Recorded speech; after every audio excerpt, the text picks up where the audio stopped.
Olá galera, vamos que vamos para mais uma semana de aula. Bem-vindos aí, vamos que vamos. Estão preparados para mais uma semana para a gente poder arrebentar aí? E está acabando galera. Hoje nós vamos falar então essa semana sobre, a Era Napoleônica. Vamos falar um pouco sobre Napoleão. Esse cara, segundo os franceses, e eu também concordo em muitas partes aí, foi um dos caras mais inteligentes que já teve aí, né? Um poder louco esse cara teve, venceu várias batalhas contra a Inglaterra, fortaleceu a França, e a gente vai ver um pouco sobre isso. Período de 1799 a 1815, até a morte dele lá na ilha de Santa Helena. Vamos entender um pouco o contexto. Aconteceu a Revolução entre os girondinos e jacobinos. Nós já vimos isso. A Revolução Francesa acontece. Aí depois os jacobinos contra-atacam. Acaba então Robespierre subindo o poder. Só que ele vai assumir um governo de terror, né? Uma esquerda do terror naquele período. Vai matar muita gente guilhotinada. Então agora os caras dão um trâmite para poder derrubar. Consegue derrubá-lo. E ele também acaba sendo guilhotinado. Muita gente foi guilhotinada nesse período. E aí a França estava uma guerra civil. Estava um caos na França. A alta burguesia tinha assumido o governo. Então havia um grande problema. E agora, o que nós vamos fazer? Resolver então criar um governo chamado diretório, colocar um governo de 3 grandes líderes ali naquele momento. Então que ele tivesse ligado aos 3 estados, a nobreza, ao clero e a burguesia, que aqui no caso o clero tinha sido expulso, então era a nobreza, a alta burguesia e o povão, né, com a baixa burguesia dos pequenos comerciantes e o povão em si. E agora, como que a gente vai fazer isso? Como vamos estruturar isso? E aí então com esse tipo de governo para tentar aliviar e acabar então com a guerra civil. Professor, o que seria uma guerra civil? Guerra civil é uma guerra do povo contra o próprio povo. É o povo se matando ali. E aí a grande questão. E aí havia um militar, um grande general chamado Napoleão. Enquanto estava tendo todo esse conflito dentro da França, pós-revolução, a Inglaterra, junto com outros reinos, também queria invadir e acabar com uma revolução, acabar com a ideia. Não, precisa colocar a monarquia novamente. Imagina que mau exemplo, dentro de reinos europeus, não eram muito mais absolutas, mas havia uma monarquia muito forte ainda. Como que a gente vai deixar uma república aparecer? Como a gente vai deixar ideias novas aparecer, como liberdade, igualdade e fraternidade? Precisamos mudar isso. E aí então a Inglaterra tentou invadir e sufocar e acabar com uma revolução. E aí tinha esse general por trás. Enquanto estava acontecendo tudo isso na França, havia um general que ele organizava então batalhas, que ele se organizava então para que não tivesse a invasão da Inglaterra. Venceu algumas batalhas contra a Inglaterra. Você tem noção? Primeira vez que alguém vence batalhas contra a Inglaterra no século XVIII, né, do 18 para o 19, então isso era muito doido. Então, e Napoleão, ele acaba ficando famoso demais, aclamado pelo povo francês. Havia histórias, né, que o soldado tomou um tiro, ele saiu por trás da batalha. Não sei se vocês sabiam, se vocês sabem disso, mas um general que fazia as estratégias, as táticas de guerra, não ficava dentro da batalha. Ele ficava distante, 2, 3 quilômetros distante, né, para poder, então, ele só orientava toda a batalha, porque é como o xadrez. Se ele fosse pego, já era, acabou a batalha. E Napoleão, todos os reinos desse período, os caras tinham um caderninho, e era como se fosse uma bíblia ali das táticas de guerra. É como se fosse uma técnica de xadrez, tanto que muitos caras falam que tem muitas táticas de xadrez usadas depois de Napoleão, aí das táticas de guerra de Napoleão. Então a ideia era, todo mundo tinha esse caderninho. Napoleão não, com as ideias iluministas, ele criava suas próprias táticas e ele impressionava todo o inimigo. Então venceu várias batalhas. Em alguns momentos ele ficava próximo da batalha e ele salvava soldados, né, que eram atingidos aí nesse período, feridos. Então havia histórias mirabolantes por toda a França. Então Napoleão era um bom nome aí para ser um cara, um cônsul, um líder aí do diretório.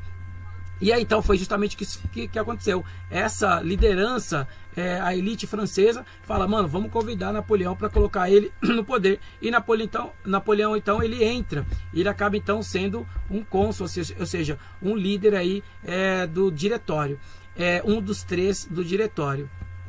E ele entra, mas como ninguém previa, né, como ninguém pensava, o bichinho do poder mordeu ele. Novamente, relembrar sobre Maquiavel, quer conhecer o homem, dê poder nas mãos dele. Então Napoleão subiu para a cabeça e ele acaba dando um golpe. A gente vai ver isso. A gente vai dividir aqui a era napoleônica em 3 fases, porque esse cara foi muito poderoso, expandiu o território da França, dominou outros povos, outras monarquias, até a própria portuguesa e espanhola. A gente vai ver sobre isso. Então a gente vai dividir em 3 partes. Consulado, nós vamos falar sobre o período consulado rapidinho, um pouco então sobre o Império e depois a última fase do governo dele, que foi o governo dos 100 dias, beleza? Vamos que vamos então, vamos mudar o slide aqui, vamos ver um pouco aí sobre a fase dele então. A era napoleônica tem sido após o golpe do Estado, 18 Brumário, que foi o que marcou o final do processo revolucionário dele. Napoleão Bonaparte é considerado pelos franceses um dos governantes mais bem-sucedidos, como eu falei para vocês, da França, né? Impressionante aí, como eu falei, o que ele fez aí. Bom, vamos pegar a primeira fase dele aí, então, do consulado, né? Então, o que ele fez como cônsul, né? Como parte do diretório dos 3 caras aí que assumiram o poder. Então, ele tentou recuperar a economia, melhorar a economia. Ele começou, como já tinha acontecido a Revolução Industrial na Inglaterra, ele também fortalece uma Revolução Industrial dentro da França, ou seja, uma Revolução francesa industrial, ou seja, criando indústrias, criando fábricas aí para desenvolver também o trabalho assalariado e a alta produção dentro da França. Ele fez negócios com a alta burguesia. Opa, tá vendo? Napoleão era um burguês, não tem nem dúvida sobre isso. Napoleão era um burguês e claro que ele queria aí aproveitar isso. Ele fez uma parceria muito grande, tanto que as leis, a Constituição que ele mudou foi totalmente voltada para essa elite, né? E claro, e aí os setores populares tiveram problemas. Napoleão dá um apoio, tem apoio maior da alta burguesia, os setores populares vão bater de frente, mas nós estamos falando do Napoleão, então ele vai pegar pesado com os setores populares e vai diminuir os conflitos também, e boa parte dos setores populares, como eu já disse, gostava muito de Napoleão, então acreditava-se ali na política dele. Ele foi nomeado cônsul vitalício em 1802, né, porque ele estava exercendo o poder aí pela alta burguesia da forma que eles estavam gostando, então ele acaba ficando mais no poder. Só que aí, quando ele é eleito cônsul vitalício em 1802, ele vai lá, ele já estava todo alinhado com o grupo já para poder dar o seu golpe de Estado, chamado 18 Brumário. Professor, o que seria o 18 Brumário? Por que leva esse nome? Esses revolucionários, e até hoje a esquerda usou muito isso em momentos revolucionários aí da história do comunismo, socialismo, eles trocam o nome dos meses, né, para que as pessoas não descubram, para que o governo não descubra, o governo atual ali não descubra os planos dele. Então era mais ou menos isso que Napoleão fez naquele período, né? Napoleão, ele junto com o grupo dele, ele mudava os termos. Então ele ia dar o golpe, estava tudo já no trâmite, ele ia dar o golpe 18 Brumário, que seria mais ou menos 9 de novembro, né? Então 9 de novembro, a ideia dele era dar o golpe aí.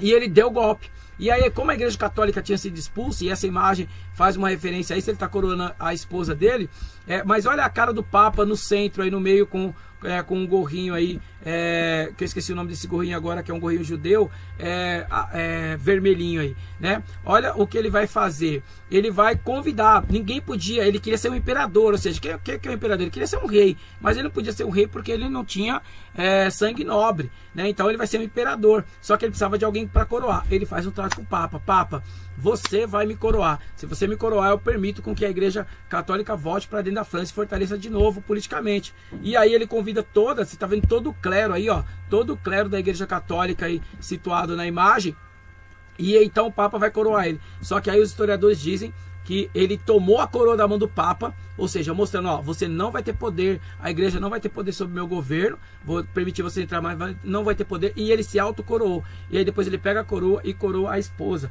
Olha a cara do Papa e olha a cara de todo o clero que está aí. Você não vê que eles estão com uma boa face aí nesse momento dessa coroação. Bom, o que ele fez no Império, professor? É no Império que ele vai arrebentar, né? Que ele vai colocar toda a sua prática. E depois a gente vai ver um mapa aqui. Expandiu o domínio francês por toda a região, criou o bloqueio continental. O que foi o bloqueio continental, professor? Só podia comprar da França. Os países que estavam em volta não podiam mais comprar do concorrente, do inimigo principal aí, que era a Inglaterra. E ele vai fazer isso. Só que, gente, a Inglaterra não tinha, a França não tinha o suficiente para poder produzir como a Inglaterra produzia. Não tinha como. E muitos desses reinos vão falar, como que a gente vai comprar de você se você demora anos para entregar? Aí é um problema, né? Então a ideia era continuar comprando da Inglaterra, mas quem comprasse da Inglaterra era perseguido e invadido, e foi isso o bloqueio continental, onde ele invadiu vários desses reinos aí, chegando até a Rússia. Ele chegando, deixa eu só mostrar aqui o mapa para vocês vão terem uma noção. Olha o Império de Napoleão em 1812, né? Então ele invadiu, dominou muitos territórios aí do bloqueio continental. Então aquele país que não aquele reino que não comprasse dele, ele invadia. Portugal e Espanha vai ficar nessa, vocês já viram sobre isso. Em 1808, a família real portuguesa foge para cá. A Espanha, o rei espanhol vai dizer, não, pode vir, Napoleão. Vem no bagulho que eu tô aqui, eu vou lutar contra o seu domínio. E o rei espanhol ficou, né? O rei de Portugal falou, pode vir que eu também vou ficar. Só que não ficou. Quando ele ficou sabendo que Napoleão estava chegando, ele, com o apoio da Inglaterra, mais de 9.000 nobres fugiram para o Brasil. Dom João VI foge para o Brasil, e vocês já viram essa história que a gente já falou sobre isso. Ok? Dom João VI, beleza? Nós já vimos um pouco sobre essa história. Vou voltar aqui ao slide. E aí então, ele teve essa participação, ele invadiu, dominou esses territórios, só que ele foi colocando parentes para administrar para eles. E esses parentes não administravam como ele administrava. Isso foi um grande problema. Outra coisa, ele invadiu a Rússia. Invadindo a Rússia, os russos então acabaram se organizando aí nesse período, começaram a queimar plantações. O lugar era muito frio, né? Os soldados franceses estavam extremamente cansados, sem alimentos, e aí então a Rússia, com o apoio da Inglaterra, acaba sufocando o exército e acaba perdendo essa batalha, né? Portugal e Espanha, já falei para vocês, e aí não teve chance aí para a França, né? E aí os ingleses aproveitaram isso, invadiram a França e derrubaram o governo, então o Império de Napoleão em 1914, ok? E aí a Inglaterra coloca então o rei Luís XVII no poder, ok? Então ele perde aí, não tem jeito, que foi a Batalha de Waterloo, conhecido como Batalha de Waterloo, não teve chance para Napoleão. Os soldados estavam extremamente cansados, perderam a batalha na Rússia, a Inglaterra invade e acaba dominando. Ele é preso, só que aí ele consegue fugir, né? Ele consegue fugir. E aí então vem a última fase da era napoleônica, o governo dos 100 dias. E o que ele vai fazer nesse governo? Foi um pouco tempo ali, né? Ele acabou então, a batalha de Waterloo agora.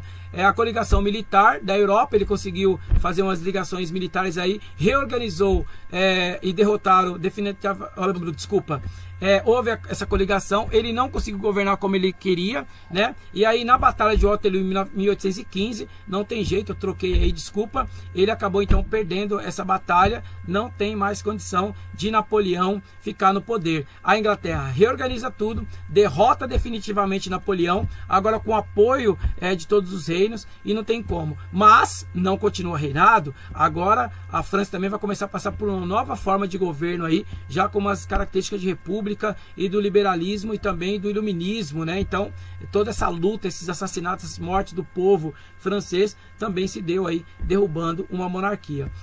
Napoleão então, ele vai agora, a Inglaterra muito esperta, vai falar, mano, não vamos prender o cara por aqui, vamos levar ele para longe. E aí ele acaba então sendo preso lá na ilha de Santa Helena. Vocês estão vendo aqui o continente africano, ó, nem aparece a ilha de Santa Helena, de tão pequenininho que é, né? É para cá que os ingleses mandam Napoleão, aí não tem como ele fugir. Napoleão então morre lá em 1821, alguns dizem que totalmente solitário, triste, alguns dizem que ele pegou um tipo de câncer, né? Outros dizem que ele foi envenenado, né? Que ele acabou sendo envenenado aí porque havia ainda o medo do Napoleão aparecer e tomar o poder na França e na Europa. Então, mas em 1821 ele morre e até hoje não temos diretamente o que foi. Alguns dizem que foi algum tipo de câncer e tal, e muitos historiadores colocam que ele foi envenenado, e aí então acaba o Império e também a era napoleônica, e a França a Europa começa um outro movimento, algumas monarquias parlamentares fortalecendo algumas repúblicas, nascem os partidos políticos aí, a ideia de 3 poderes, que a gente já falou sobre isso aqui, executivo, judiciário e legislativo, com bases aí no iluminismo. As constituições, todas elas começam a ter base de liberdade, igualdade e fraternidade, principalmente aqui nos Estados Unidos, com o liberalismo e a Constituição ligada ao iluminismo, e que se espalha também pela América Latina, até o Brasil vai ter algumas características disso, até algumas revoltas aí vão ter essas características do iluminismo, como por exemplo a Inconfidência Mineira, a Conjuração Baiana também vão ter essa referência, tanto dos Estados Unidos quanto do iluminismo, quanto das ideias republicanas surgindo aí pós a Revolução Francesa, beleza? É isso, galera. Fortaleçam aí o tempo de vocês. Vamos pensar numa ideia de trabalho. Vamos pensar então no trabalhinho para vocês. O trabalhinho de vocês então vai ser muito simples para a gente poder já começar o mês. Então o trabalho é simples. Eu quero um trabalho da França pós Napoleão, pós-Napoleão, né? Então pós o Império Napoleônico. Como que ficou a França, né? Então uma boa curiosidade para vocês poderem investigar e pesquisar e fazer um trabalho. Pode ser em grupo, o mesmo esquema. Você pode fazer um mapa mental, assim, com os principais tópicos da França pós-Napoleão. Você pode também fazer um trabalhinho escrito, ok? Com capa, conteúdo e conclusão, tá bom? Então esse é o trabalho de vocês, depois vai aparecer lá no Teams para vocês, tá bom?